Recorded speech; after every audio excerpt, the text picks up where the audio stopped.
तो गौरव भाटिया, 4 सवाल फारूक अब्दुल्ला ने यहां पर पूछे हैं। एक तो उन्होंने ये कहा, कहां है हालात 370 के बाद हटने के बाद बेहतर? मुझे तो नहीं दिखता।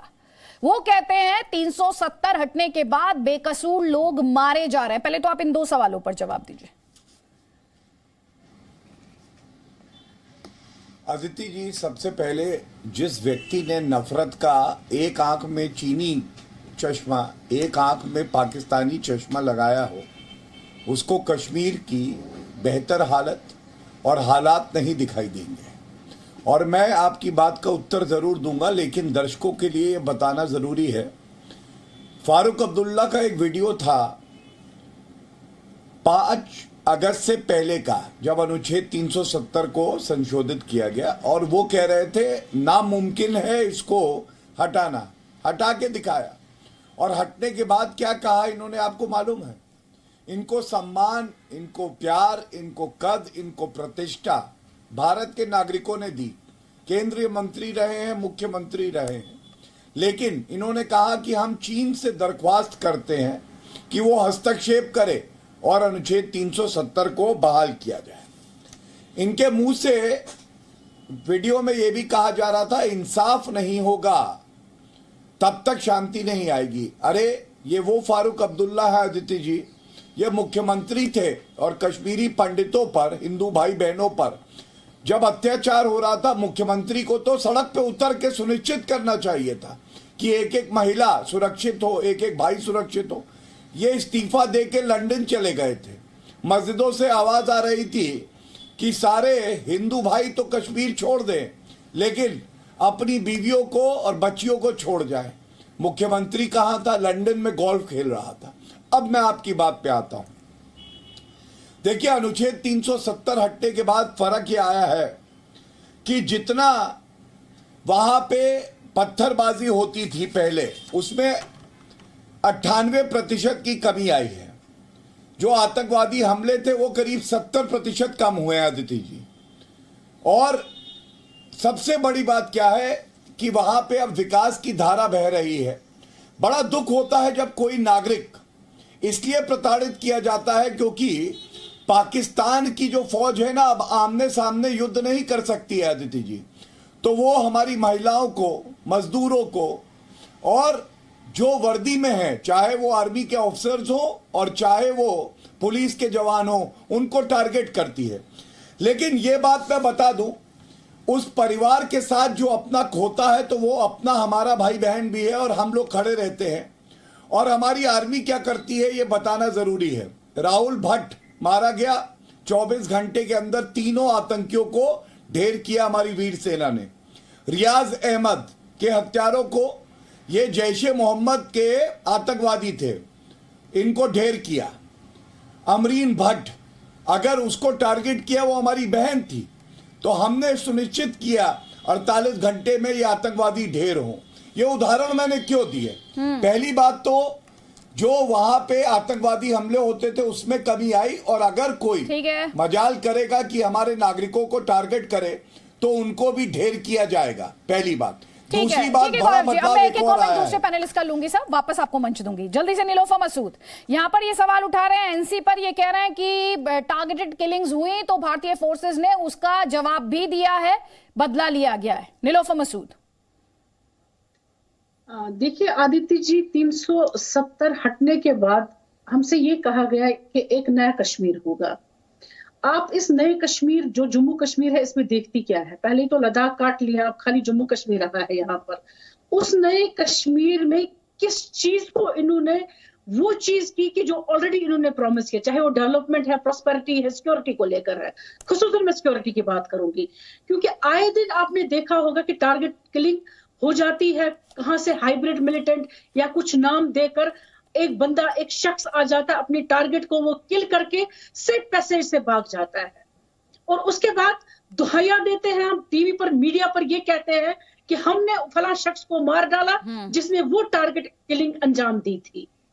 आप मुझे बताइए, क्या ये जरूरी है कि पहले एक शख्स का मरना, फिर उसके बाद उस शख्स को पकड़ना, ये कह करके इसने टारगेट किलिंग की हुई है? ये लोग आते कहां से हैं? कौन सी सिक्योरिटी की बात करते हैं? जो आज डॉक्टर फारूक साहब ने बयान दिया है इससे पहले भी ऐसे बयान आए हैं, क्योंकि हमने हमेशा कहा बायलैटरल बायलैटरल बायलैटरल इशू है, जो आज बायलैटरल रहा ही नहीं, बल्कि 370 हटाने के बाद ये इंटरनेशनल इशू बन गया है कि आए दिन इंटरनेशनल फोरमों में अब ये मुद्दा उठा दिया जाता है। तो कौन जो उठाता ठंडे है? बस्ते में चला गया तो था कौन उठाता एब्रोगेशन है? के बाद निलोफर मसूद कौन उठाता है? पाकिस्तान उठाता है, पहले भी उठाता था, अब भी कोई उठाता है। चाहे और कौन सा देश आकर जम्मू कश्मीर का मुद्दा उठाता है? जना बोलता है या कोई बोलता तो है ना।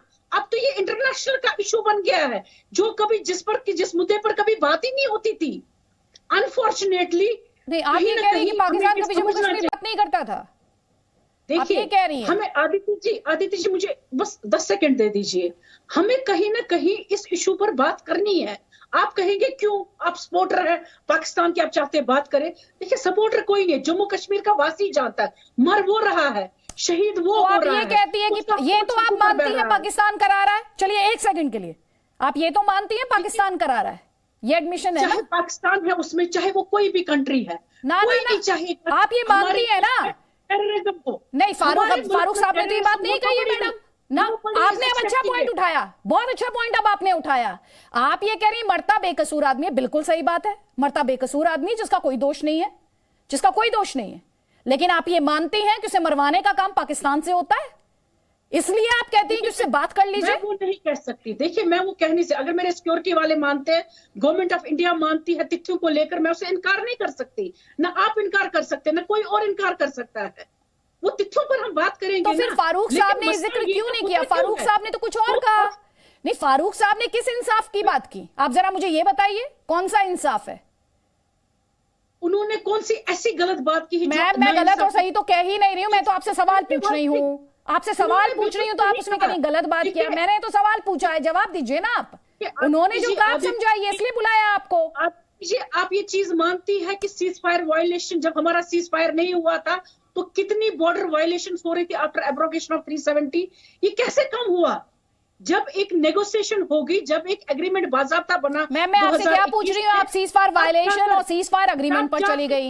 मेरा जो सवाल है, मुझे उस सवाल का जवाब चाहिए। आप मुझे वो इंसाफ डिफाइन कर ma'am please. Nilofar Masood ma'am, आपने उस बच्ची की तस्वीर नहीं देखी है, आपने भट्ट साहब की बच्ची की शायद तस्वीर नहीं देखी है, प्लीज। तो कौन कहता है? आप मुझे ये बताइए किस इंसाफ की बात की जा रही है मैम निलोफर जी? जितना अफसोस आपको है, हमें भी है। मैं ये नहीं कह रही, मैं ये नहीं कह रही आपको तकलीफ है या नहीं है, मैंने ये कहीं नहीं कहा। मैं आपसे ये कह रही हूं किस इंसाफ की बात हम कर रहे हैं, या फारूक साहब किस इंसाफ की बात कर रहे हैं, आप मुझे बताइए। देखिए, इंसाफ तो यहाँ के लोगों के साथ तभी होगा जहां जम्मू कश्मीर का इशू, जो मेन इशू है, उसको आप एड्रेस नहीं करेंगे। आप ये मानती है कि हमारा आधा हिस्सा पाकिस्तान के पास है, आप मानती है? हमारा हिस्सा आधा चाइना के पास है, ये आप मानती है कि नहीं मानती है? मैम, ये सवाल का जवाब है, ये इंसाफ है, ये इंसाफ बता रही हैं आप मुझे। पाकिस्तान के कब्जे वाला कश्मीर कहती हूँ मैं उसे, बता दीजिए ना। पाकिस्तान के कब्जे वाला कश्मीर कहती हूँ मैं, और इससे ज्यादा मुझे बोलने की जरूरत है? कब्जा भारत का भी नंग है, ये कहती हूँ मैं। आप बोलिए, आप बोलिए। नहीं, आप मुझे बोलिए ना, आपसे जो सवाल है उस सवाल का जवाब दीजिए। मुझे अलग ट्रैक पर मत ले जाएगा, मुझे मेरा सवाल पता है। एक बार फिर से चलाइए, क्या कहा था फारूक अब्दुल्ला ने? ट्रैक पर आपको नहीं। Please ma'am, please stick to the points please, and answer my question please. ये कभी बंद नहीं होगा, जब तक इंसाफ नहीं होगा कभी बंद नहीं होगा। और इसको बंद करने के लिए जितनी भी शोर करते हैं, कहते हैं कि जहाँ बहुत सब कहते थे पहले 370 से ये हो रहा, आज तो 370 नहीं है, मेरी क्यों मृत्यु हो रही है? इसके जिम्मेदार कौन है, बताइए मुझे। दुनिया में बताया जा रहा है कि हालात हमने बेहतर कर दिए। अगर वो बेहतर कर दिए तो फिर फटेल बेचारा मारा नहीं जाता। कहाँ है हालत बेहतर? तो जब तक इंसाफ नहीं होगा ये बंद नहीं होगा। ये कौन सा इंसाफ है निलोफर मसूद? मुझे बस ये बता दीजिए, इस इंसाफ का मतलब क्या है? देखिए आदित्य जी, वही इंसाफ जो इंस्ट्रूमेंट ऑफ एसेशन जब बना, उसमें 3 चीजों पर इत्तेहाद हुआ। 370 बना, it was a bridge between government of India and Jammu and Kashmir. उसके बाद आर्टिकल 35 जब आया, एक स्पेशल प्रिविलेजेस यहाँ के लोगों को दिए गए, जहां पर उनकी जमीनें, उनकी। मैम, आप मुझे पॉइंट एक्सप्लेन कीजिए। आर्टिकल 370 और प्रेसिडेंशियल ऑर्डर और 35A, they are part of history now.